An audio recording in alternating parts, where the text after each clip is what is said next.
Break لگانے کے باوجود بس اس کے اوپر سے گزر گئی۔ اس کی گھبراہٹ کسی طور کم ہونے میں نہیں آ رہی تھی۔ اس بار رمضان بھی پریشان ہو گیا۔ اس نے ٹارچ کی روشنی میں بس کے آگے والے حصے کو غور سے دیکھا۔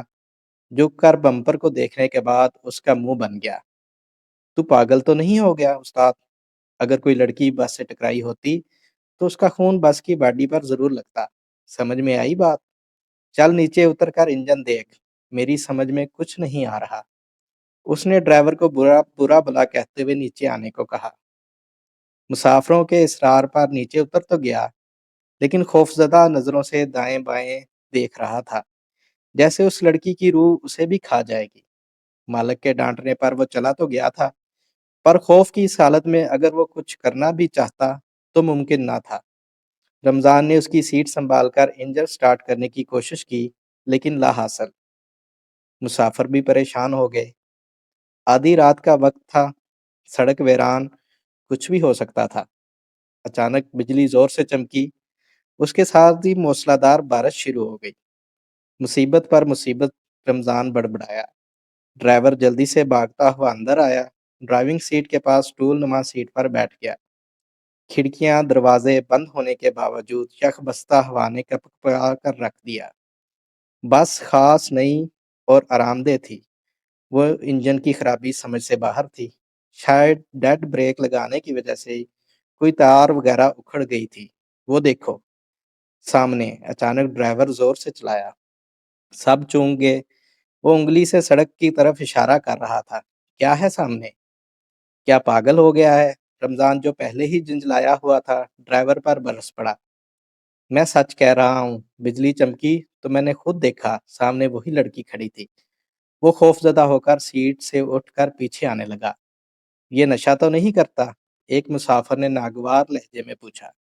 نہیں بھائی، نشہ تو دور کی بات، یہ تو سگریٹ اور چائے بھی نہیں پیتا۔ 5 وقت مسجد میں نماز پڑھتا ہے، رمضان کہنے لگا۔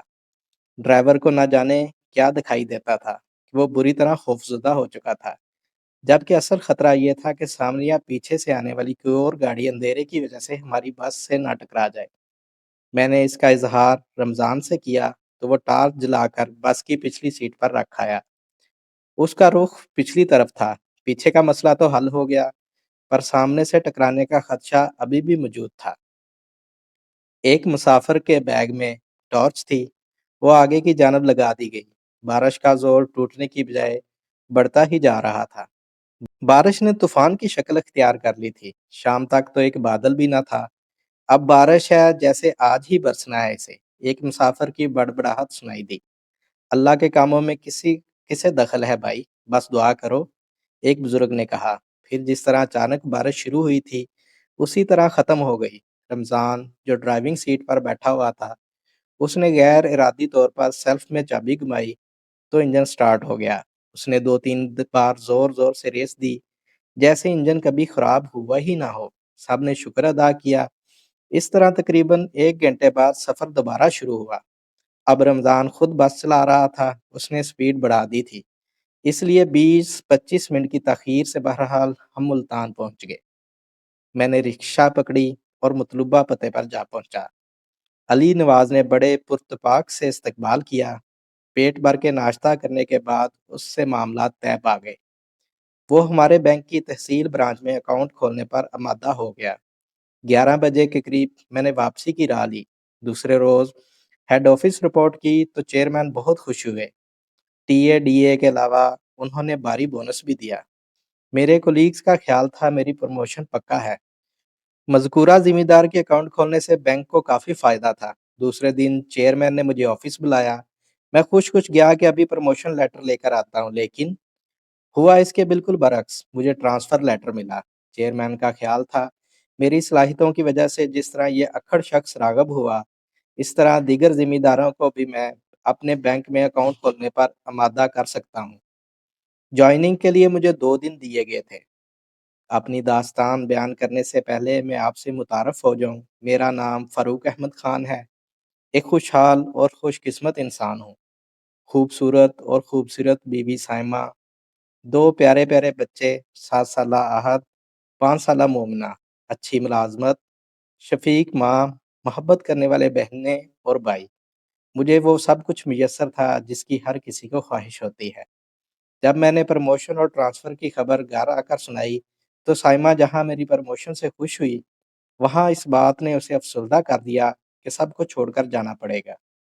بڑے بھائی نے کہا، اس میں پریشانی کی کیا بات ہے؟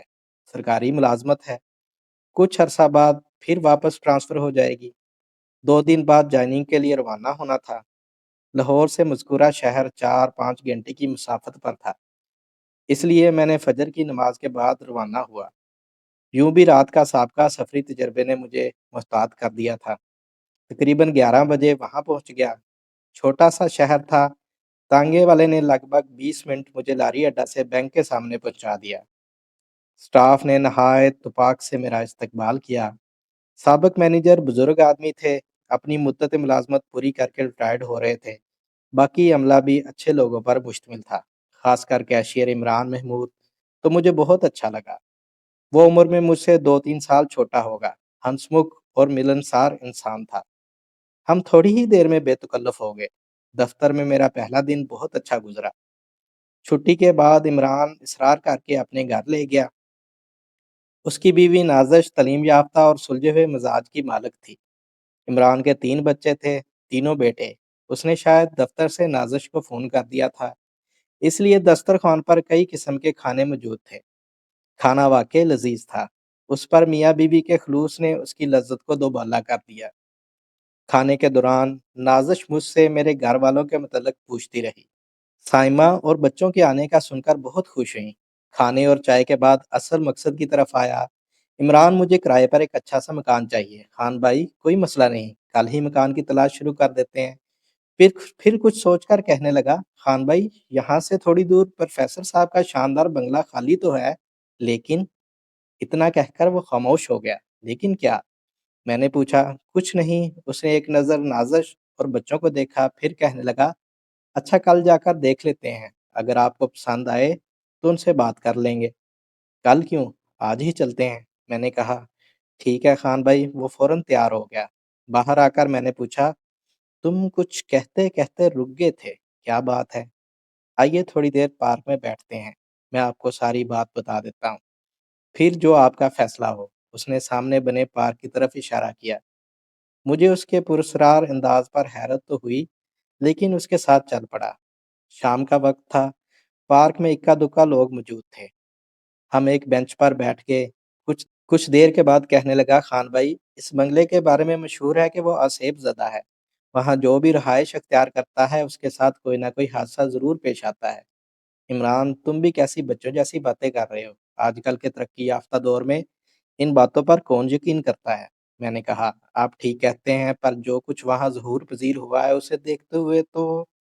وہ اپنی بات مکمل نہ کر پایا تھا کہ میں نے ٹوک دیا۔ کیا ہوا تھا وہاں؟ میں نے دلچسپی سے پوچھا۔ وہ کچھ دیر کی خاموشی کے بعد کہنے لگا، خان بھائی، زیادہ تو مجھے معلوم نہیں، ہاں کچھ لوگوں سے سنا ہے، وہ آپ کو بتا دیتا ہوں۔ پروفیسر صاحب کا نام مرزا عظمت بیگ ہے، لیکن پکارے وہ پروفیسر بیگ کے نام سے جاتے ہیں۔ ان کے 2 ہی بچے تھے، مسعود اور نورین۔ مسعود امریکہ میں تعلیم حاصل کرنے گیا، پھر وہیں ملازمت اور شادی کر کے مستقل سیٹل ہو گیا۔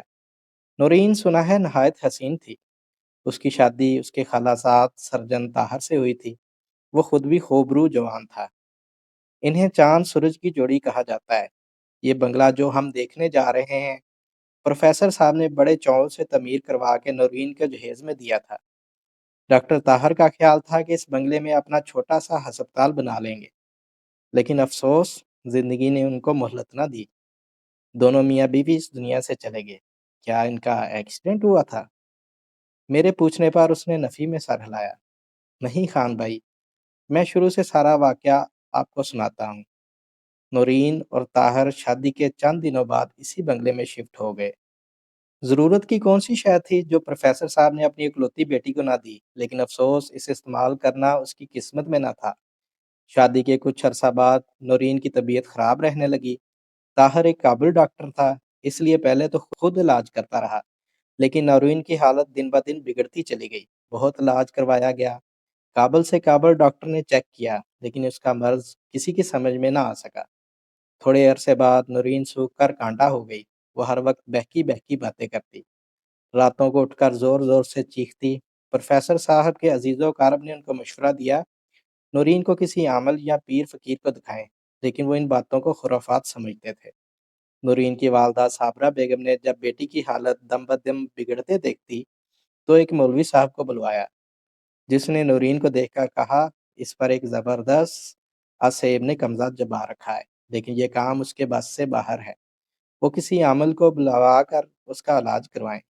اس کے بعد کئی پیر عامل آئے، لیکن کوئی دعا کاریگر نہ ہوئی۔ مرض بڑھتا گیا، جوں جوں دعا کی، تھک ہار کر انہوں نے علاج کروانا چھوڑ دیا۔ کچھ دنوں بعد حیرت انگیز طور پر نورین کی حالت سنبھل گئی۔